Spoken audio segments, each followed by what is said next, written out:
नमस्कार दोस्तों, आप सभी का साहित्य ज्ञान पर हार्दिक स्वागत है। तो जैसे कि दोस्तों हम हिंदी साहित्य में छायावाद के प्रमुख कवियों के बारे में अध्ययन कर रहे थे।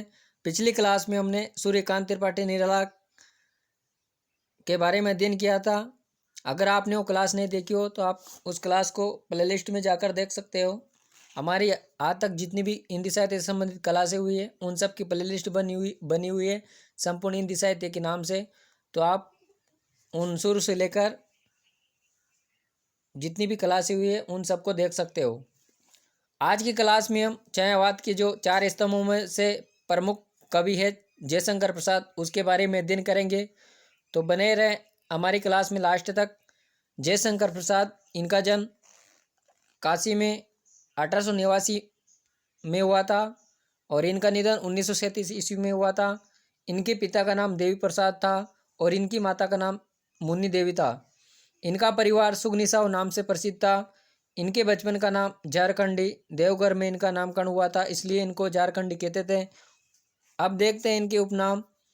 कलाधर, इस नाम से ये ब्रजभाषा में कविताएं लिखते थे। आधुनिक कविता का सुमेरु कहा जाता है इनको और छायावाद के ब्रह्मा कहा जाते हैं। प्राचीन संस्कारों एवं संस्कृति का कवि कहते हैं इनको। इनके गुरु हैं रस में सिद्ध, ये इनके आध्यात्मिक गुरु है। मोहिनीलाल, इन्होंने इनको संस्कृत की शिक्षा दी थी। और अगले जो गुरु हैं इनके दीनबंधु ब्रह्मचारी, इनसे इन्होंने इतिहास की शिक्षा ग्रहण की थी। आप देखते हैं इनकी विभिन्न विधाओं में जयशंकर प्रसाद की जो प्रथम रचना है, जैसे प्रथम कविता इनकी सावन पंचक है, जिसका समय 1906 ईस्वी है और ये ब्रजभाषा में रचित रचना है। छायावादी शैली की प्रथम कविता इनकी प्रथम प्रभात है, 1913 ईस्वी। खड़ी बोली में इसका प्रयोग किया गया। और पुस्तककार के रूप में इनकी प्रथम रचना उर्वशी है, 1909 ईस्वी, और ये खंड काव्य हैं जिसमें ब्रजभाषा का प्रयोग हुआ है। खड़ी बोली में रचित इनका प्रथम काव्य संकलन वो है कानन कुसुम, जिसका प्रकाशन वर्ष 1913 ईस्वी है। इनकी प्रथम कहानी का नाम ग्राम है, जो कि 1911 में प्रकाशित हुई थी। और इनका जो प्रथम उपन्यास है वो कंकाल है, 1929 ईस्वी। इनका प्रथम नाटक 1910 ईस्वी सज्जन है। और इनका जो प्रथम कहानी संग्रह है वो छाया है, 1912 ईस्वी। और यह हिंदी का प्रथम कहानी संग्रह भी माना जाता है। रचनाएं, काव्य रचना उर्वशी 1909 ईस्वी, वनमिलन 1909 ईस्वी, प्रेम राज्य 1909 ईस्वी। चौथी रचना है शोकोच्छ्वास 1910 ईस्वी, बब्रुवाहन 1911 ईस्वी। बब्रुवाहन अर्जुन व चित्रांगदा का पुत्र था। अगली रचना इनकी कानन कुसुम 1913 ईस्वी, प्रेम पथिक 1914 ईस्वी, महाराणा का मृत्यु 1914 ईस्वी, चित्राधार 1918 ईस्वी, झरना 1918, आंसू 1925, लहर 1933, कामायनी। और वेरी इंपॉर्टेंट रचना है दोस्तों इनकी कामायनी, जो कि इनकी अंतिम रचना मानी जाती है, 1935 ईस्वी। अब देखते हैं इनकी रचनाओं के बारे में प्रमुख तथ्य। प्रेम राज्य ब्रजभाषा में रचित रचना, 1914 में इसका खड़ी बोली में अनुवाद किया गया। अगली रचना है वन मिलन, 1909 ईस्वी, अभिज्ञान शाकुंतलम पर आधारित रचना मानी जाती है। चित्राधार 1918 ईस्वी, ब्रजभाषा एवं खड़ी बोली दोनों में रचित कविताओं का संग्रह है यह इनका। और 1928 ईस्वी में इसका द्वितीय संस्करण प्रकाशित हुआ, जिसमें केवल खड़ी बोली की कविताएं रखी गई। अगली रचना इनकी झरना 1918 ईस्वी, इसमें छायावादी शैली की कविता रचनाएं शामिल है। इसे छायावाद की प्रयोगशाला का प्रथम आविष्कार कहा जाता है। प्रसाद जी की छायावादी शैली की प्रथम कविता प्रथम प्रभात झरना काव्य संग्रह में ही संकलित है। अगली रचना है आंसू 1925 ईस्वी, इसे हिंदी का मेघदूत कहा जाता है। याद रखिएगा दोस्तों, वेरी वेरी इंपॉर्टेंट रचना है ये इनकी, और इसे हिंदी का मेघदूत कहा जाता है। इसका जो प्रधान रस है वो करुण है। इसमें कुल छंद 133 छंद है और जो इसका प्रधान छंद है वो सखी छंद है।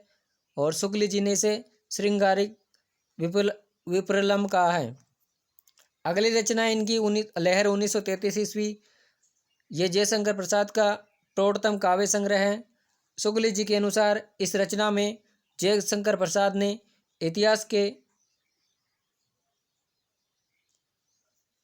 इतिहास को देखने का प्रयास किया है। अगली रचना है कामायनी 1935 ईस्वी। ये इनकी अंतिम रचना मानी जाती है। प्रबंधात्मक महाकाव्य है इनका। इसमें जो रस प्रयुक्त हुआ है वो है शांत रस और इसमें कुल 15 सर्ग हैं,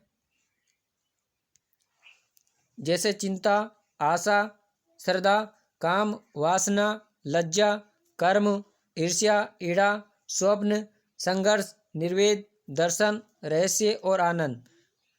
इसका अंतिम सर्ग है आनंद है और प्रथम सर्ग चिंता है। तो इसके जो अंतिम और प्रथम सर्ग है उसको याद रखिएगा, ज़्यादातर ये पूछे जाते हैं। इन सर्गों का नामकरण मनोविकारों के आधार पर किया गया है। कामायनी का दर्शन समरसतावाद, आनंदवाद या शैव दर्शन, तीन ही कामायनी के दर्शन के नाम ये एक ही है। जैसे समरसतावाद, आनंदवाद और शैव दर्शन ये एक ही है। कामायनी की कथा का आधार शतपथ ब्राह्मण ग्रंथ और मत्स्य पुराण है। कामायनी का नामकरण इसकी नायिका श्रद्धा के नाम के आधार पर रखा गया है। काम की पुत्री होने के कारण श्रद्धा का एक नाम कामायनी भी है। अब देखते हैं कामायनी की जो प्रतीक योजना है वो किस प्रकार है। प्रतीक और पात्र।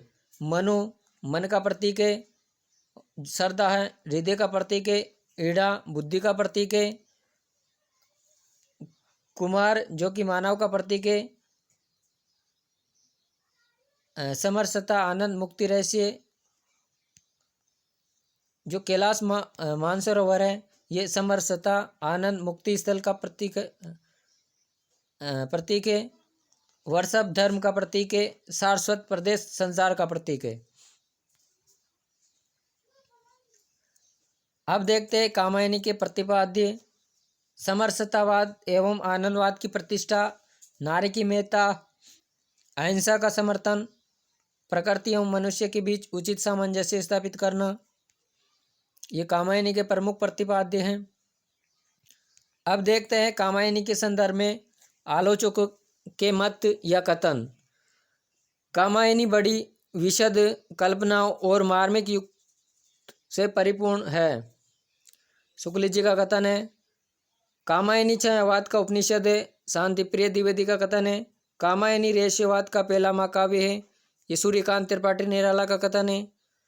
कामायनी मानवता का रसात्मक इतिहास है। नंदुलारे वाजपेयी का कथन है कामायनी आधुनिक सभ्यता का प्रतिनिधि महाकाव्य है। नामवर सिंह का कथन है कामायनी एक असफल कृति है। इंद्रनाथ मदान का कथन है कामायनी फैंटेसी काव्य है। मुक्तिबोध का कथन। अब देखते हैं इनके नाटक। जयशंकर प्रसाद के प्रमुख नाटक जैसे सज्जन, कल्याणी, परिणय, करुणालय हिंदी का प्रथम गीति नाट्य। याद रखिएगा दोस्तों, करुणालय हिंदी का प्रथम नाटक।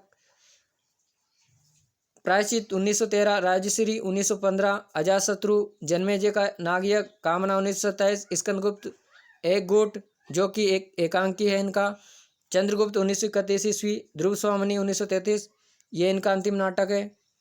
अब देखते हैं इनके प्रमुख उपन्यास। कंकाल, तितली, हीरावती जो कि इनका अपूर्ण उपन्यास माना जाता है। अब देखते हैं इनके कहानी संग्रह। छाया 1912 ईस्वी, हिंदी साहित्य का प्रथम कहानी संग्रह। प्रतिध्वनि, आकाशदीप, आंधी।